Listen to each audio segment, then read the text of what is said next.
সেই বাবা মা এখন আপনি আর খুঁজে পাবেন না যেই বাবা মা সন্তানকে বলে বা বলবে যে তুমি ভালো মানুষ হও, নেক হও, মুত্তাকি হও।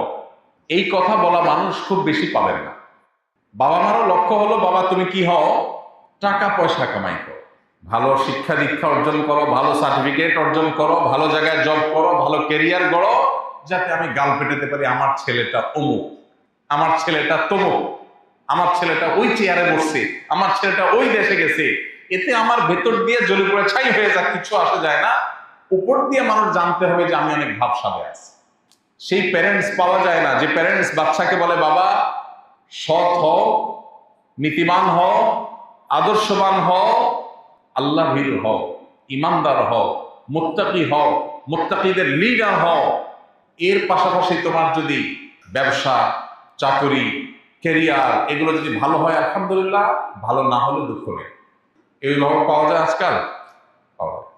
আমরা যেরকম আমাদের সন্তানদের ক্যারিয়ারিস্টিক বানাতে পাগল হয়ে গেছি, সন্তানরাও কিন্তু তার পরিণতি আমাদেরকে কড়ায় গড়ায় বুঝিয়ে দিচ্ছে।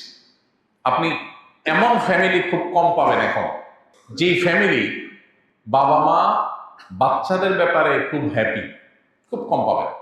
প্রত্যেকটা মানুষের অভিযোগ আমি আমার সন্তানকে যেভাবে চাচ্ছিলাম সে সেরকম না। এরা এমন কেন, জেনারেশনটা এমন হয়ে যাচ্ছে কেন, এরা তো ক্রেজি কেন, এরা তো অসহনশীল কেন, এদের মধ্যে আনুগত্য নেই কেন? আমরা তো এমন ছিলাম না। এই বয়সটা তো আমরাও পার করে আসছি। আমরা তো এত ক্রেজি ছিলাম না। আমার বাবা আমাকে এতগুলো জামা দিতে পারেননি, আমার বাবা আমাকে এত খাবার দিতে পারেননি যত খাবার আমি আমার সন্তানকে দিতে পারছি। আমার বাবা আমাকে এত ভালো রাখতে পারেন নাই, আমি আমার সন্তানকে যত ভালো রাখতে পারছি। এরপর আমি আমার বাবার যত অনুগত ছিলাম, আমার সন্তান তার ধারে কাছেও আমার অনুগত নয়। প্রত্যেকটা ফ্যামিলি সাফার করছে অলমোস্ট, হাতে গোনা কেউ বাদ থাকতে পারে। বাহ্যিক দৃষ্টিকোণ থেকে মনে হয় অনেক সুখে আছে, আসলে দুঃখের সমুদ্রে হাবুডুবু খাচ্ছে। ফিতনা আমাদেরকে গ্রাস করে ফেলেছে। আমাদের প্যারেন্টিং কোরআন এবং হাদিসের ছাঁচ অনুযায়ী হচ্ছে না। পশ্চিমাদের দেখিয়ে দেওয়া প্যারেন্টিং এর ওই পাইপলাইনে আমরা ঢুকে গেছি। ওরা আমাদেরকে শেখাচ্ছে এটা সভ্যতা, এটা ভদ্রতা, এটা ভালো। ভালো এবং মন্দের ডেফিনেশন ওরা নিজেরা দাঁড় করিয়ে দিচ্ছে, আর ওইটাকে আমরা ভালো মন্দের ডেফিনেশন ধরে নিচ্ছি। বাচ্চাদের কথা যদি বলেন, আজকের আধুনিক পৃথিবীতে বাচ্চাদের অধিকারের নামে অনেক চমকপ্রদ কাজকাম হয়, নারীদের অধিকারের নামে অনেক চমকপ্রদ কাজকাম হয়, অনেক মুখরোচক স্লোগান আওড়ানো হয়। দেখতে মনে হচ্ছে অনেক সুন্দর, এই লেয়ারের নিচে লুকিয়ে আছে বস্তাপচা সস্তা একেবারেই ধ্বংসাত্মক ইজম, মতবাদ, থিওরি, এগুলো লুকিয়ে আছে।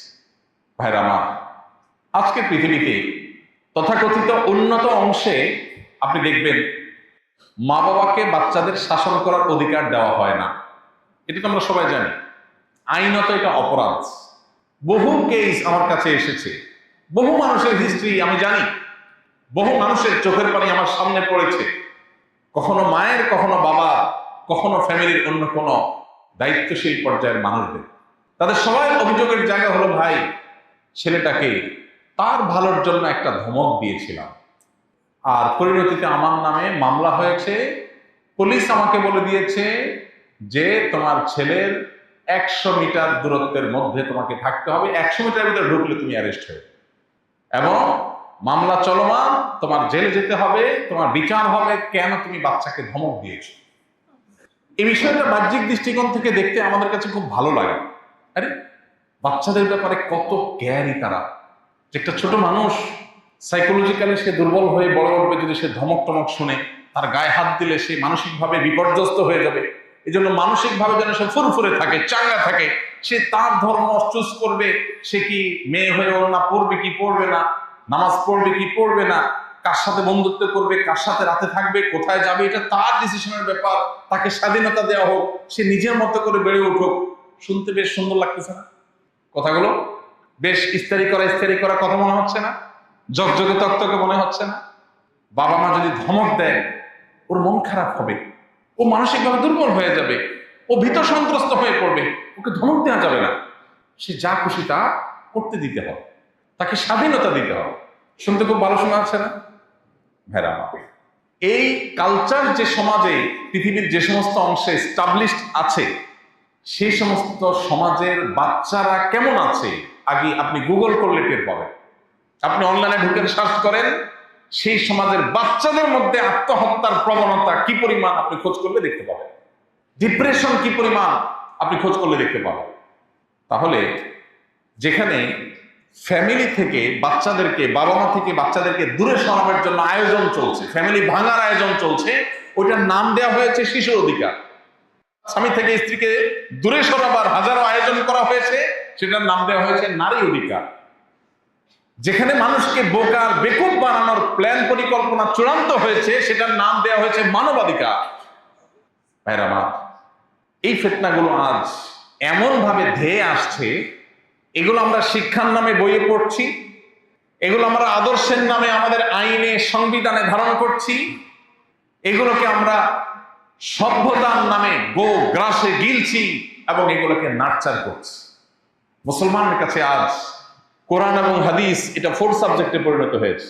এটা শেখেলে নাউজুবিল্লাহ, এটা পুরাতন, এখন আর চলে না, এখন আধুনিক যুগ, এখন অনেক আমরা মুখরোচক অনেক নতুন নতুন আইডিওলজি পেয়েছি। এই আইডিওলজি থেকে আমাদের সন্তানদেরকে বাঁচানোর মতো চ্যালেঞ্জের কাজ আর কিচ্ছু নেই। আমি সবসময় বলি, যাদেরকে আল্লাহ সন্তান দিয়েছেন, বাবা হয়েছেন, মা হয়েছেন, অথবা যারা ভবিষ্যতে বাবা মা হবেন স্বপ্ন দেখেন, তাদের জন্য আল্লাহর এই জমিনে এই আগুনের আঁচ চতুর্দিকে যেটা চলছে, বিভিন্ন ইজম, বিভিন্ন মতবাদের নামে, বিভিন্ন কালচারের নামে, বিভিন্ন ডেভেলপমেন্টের নামে আজকের এই পৃথিবীর যে চমকগুলো চলমান আছে, ঝকঝকে তকতকে যে সভ্যতা আপনি দেখতে পাচ্ছেন, এগুলোর ছবল দিয়ে আপনার সন্তানকে যে বেঈমান বানাবে না, এর কোনো গ্যারান্টি নেই, বরং ইমানদার থাকাটাই হলো চ্যালেঞ্জ। এর জন্য দরকার সতর্কতা, এর জন্য দরকার চোখ কান খোলা। আপনি যেটাকে দেখছেন খাদ্য, সেটা বিষ না তো? আপনি যেটাকে দেখছেন চিকিৎসা, সেটা ধ্বংসের অপর নাম না তো? আপনি যেটাকে দেখছেন শিক্ষা, সেটা শিক্ষার নামে কুশিক্ষা না তো? আপনি যেটাকে দেখছেন শৃঙ্খলা, আইন, সভ্যতা, সেটা সবচেয়ে বড় অসভ্যতা না তো? ওর পেছনে লুকিয়ে থাকা লেয়ারটা কি, এই সম্পর্কে সতর্ক হওয়া আমাদের এইসব ফিতনা থেকে বাঁচার জন্য খুব বেশি জরুরি।